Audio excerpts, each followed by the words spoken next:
तो इस वीडियो की मदद से आप जानेंगे कि कैसे ही जॉट फॉर्म के फिल होते ही उसकी डेटा को as a record Airtable में ऐड कैसे करें, वो भी ऑटोमेटिकली। तो मैंने पैब्लिकना की मदद से जॉट फॉर्म और ए टेबल को इंटीग्रेट करके कुछ इस तरीके से ऑटोमेट किया है कि जब भी कोई न्यू रिस्पॉन्स रिसीव करता हूं मैं जॉट फॉर्म का, तो उसका ऐसा होता ही वो क्रिएट कर देता है एक रिकॉर्ड मेरे ए टेबल के बेस में। और ये मैं कैसे करता हूं, आइए देखिए।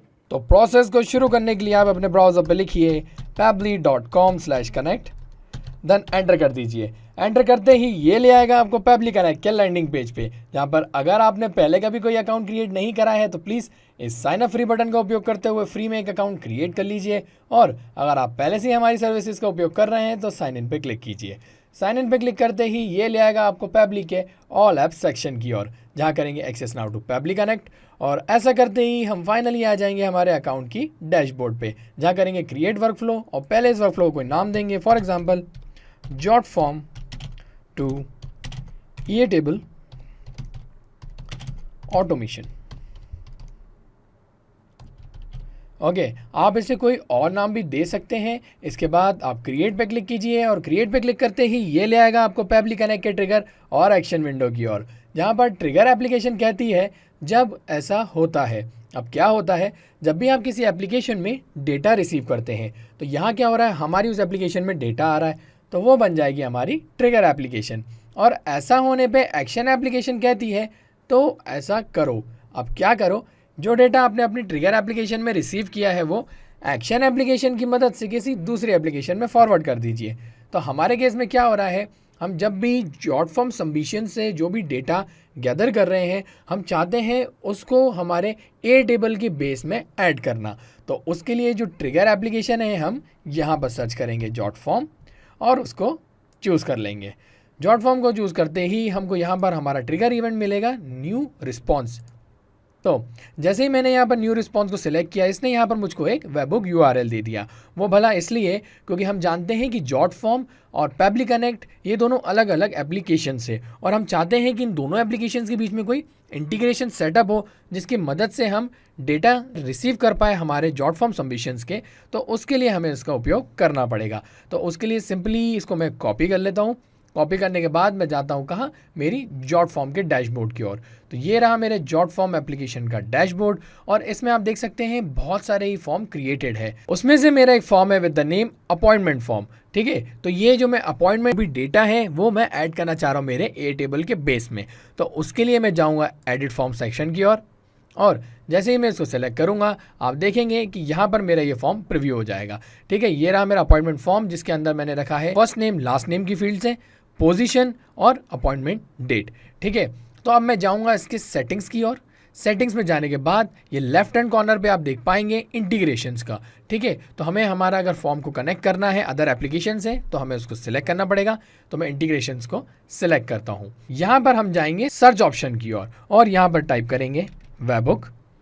ओके, तो ये रहा वेबहुक। तो हम वेबहुक को सिलेक्ट कर लेंगे। उसके बाद ये जो वेबहुक हमने यहाँ से कॉपी किया था हमारे पैब्ली कनेक्ट के वर्कफ्लो से, उसको सिंपली यहाँ पे पेस्ट कर देंगे। पेस्ट करने के बाद करेंगे कंप्लीट इंटीग्रेशन को सिलेक्ट और ऐसा करते ही यहाँ पर फिनिश ऑप्शन को सिलेक्ट करते ही हमारा जो वेबहुक है वो इस फॉर्म के अंदर ऐड हो जाएगा। ठीक है, तो अब ये जो वेबहुक इसके अंदर ऐड हो चुका है, अब ये इंतज़ार कर रहा है एक वेबहुक रिस्पॉन्स के लिए। तो हमें क्या है, एक बार एक डमी रिस्पॉन्स के लिए एक बार खुद से ये फॉर्म को फिल करना पड़ेगा ताकि हमें उसका रिस्पॉन्स मिल जाए और उसकी बेसिस पे हम ये जो ऑटोमेशन है वो सेटअप कर पाए। तो उसके लिए मैं वापस यहाँ जाता हूँ, देन क्लिक करता हूँ पब्लिश की ओर।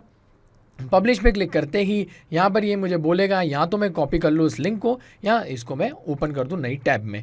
तो मैं ओपन कर लेता हूँ उसको नई टैब में। तो ये रहा मेरा अपॉइंटमेंट फॉर्म जो ओपन हो चुका है और उसमें मैं डाल देता हूँ कुछ dummy details as dummy first name में और टेस्ट लास्ट नेम में। पोजीशन एज डाल देता हूँ यहाँ पे अकाउंटेंट। ठीक है, उसके बाद अपॉइंटमेंट डेट यहाँ पर दिखा रहा है तो आप उसको कैलेंडर से भी सिलेक्ट कर सकते हैं। तो मैं उसको ले लेता हूँ 24 अगस्त। ठीक है, और जैसे मैं क्लिक करूँगा डन पे तो आप देखेंगे ये जो फॉर्म का जो रिस्पॉन्स है मेरे पैब्ली कनेक्ट की वर्कफ्लो की ओर आते हुए। डन पे क्लिक करता हूँ और ऐसा करते ही ये बता रहा है thank you your submission has been received. मतलब ये जो रिस्पॉन्स है वो हमको यहाँ पर भी आ जाएगा। तो आप देख सकते हैं ये था मेरा अपॉइंटमेंट फॉर्म जिसके अंदर जो पूरा डेटा है वो आप ये देख सकते हैं आ चुका है। अब यूज़र नेम भी आ चुका है जिनके द्वारा फिल हुआ है, और जो जो हमें रिक्वायर्ड डिटेल्स थी इसमें आ चुकी है। अब जैसा कि मैंने आपको बताया था कि मैं उसको अपने ए टेबल के बेस में ऐड करना चाहता हूं, तो उसके लिए यहाँ पर मैं एक्शन एप्लीकेशन सर्च करूँगा ए टेबल, और चूज़ एप्लीकेशन में उसको चूज़ कर लूँगा। और उसके बाद यहाँ पर मेरा एक्शन इवेंट होने वाला है क्रिएट रिकॉर्ड। क्रिएट रिकॉर्ड को क्लिक करूँगा, उसके बाद करूँगा कनेक्ट करने के बाद करूँगा add new connection. Add new connection के लिए यहाँ पर मुझे लगेगा टोकन। तो टोकन के लिए ये कह रहा है log in to Airtable and get your API key from the account section.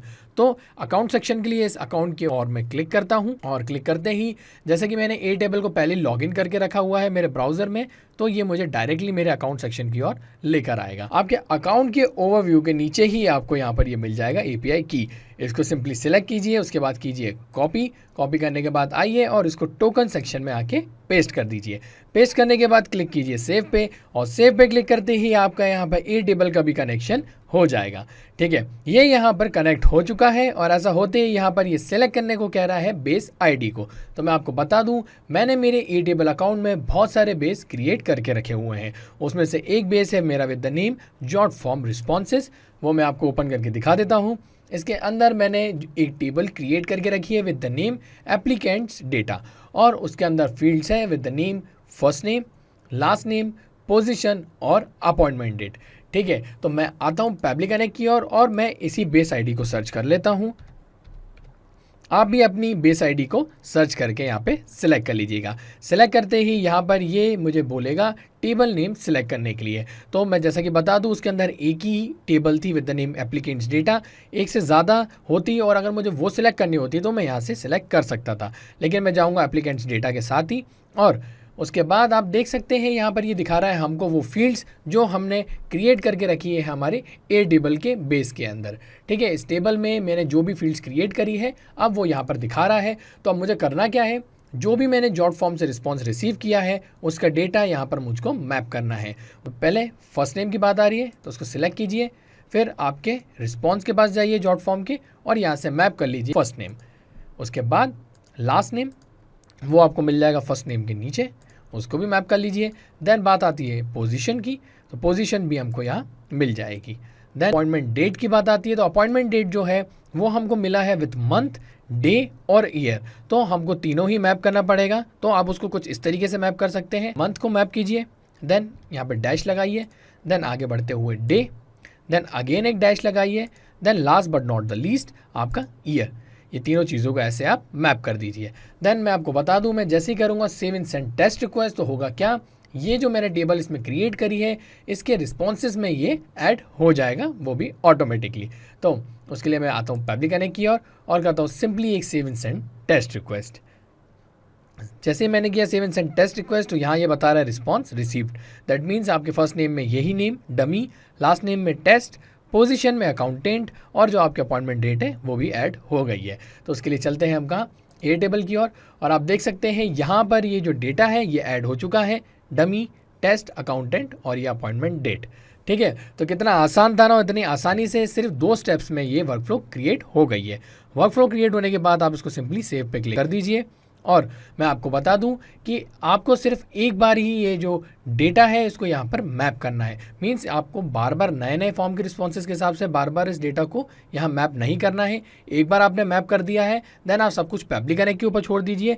जैसे जैसे न्यू रिस्पॉन्सेज रिसीव होते जाएंगे वैसे वैसे नया डेटा हमारे ए टेबल की टेबल में ऐड होता चलेंगे। वो कैसे, मैं आपको बता देता हूँ एक और नया फॉर्म फिल करके।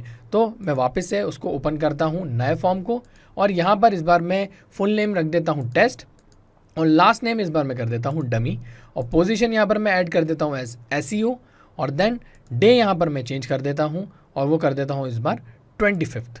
ओके, मंथ यहाँ पर हम डाल देते हैं सितंबर 25। ओके, और करता हूँ मैं डन पे क्लिक। तो मेरा ऐसे करते ही आप देखेंगे कि ये फॉर्म यहाँ पर सबमिट हो चुका है, और ऐसा करने के बाद हमें कहीं और जाने की ज़रूरत नहीं है। हम सिंपली आएंगे ए टेबल की ओर और आप देखेंगे यहाँ पर ये ऑटोमेटिकली ऐड होते हुए।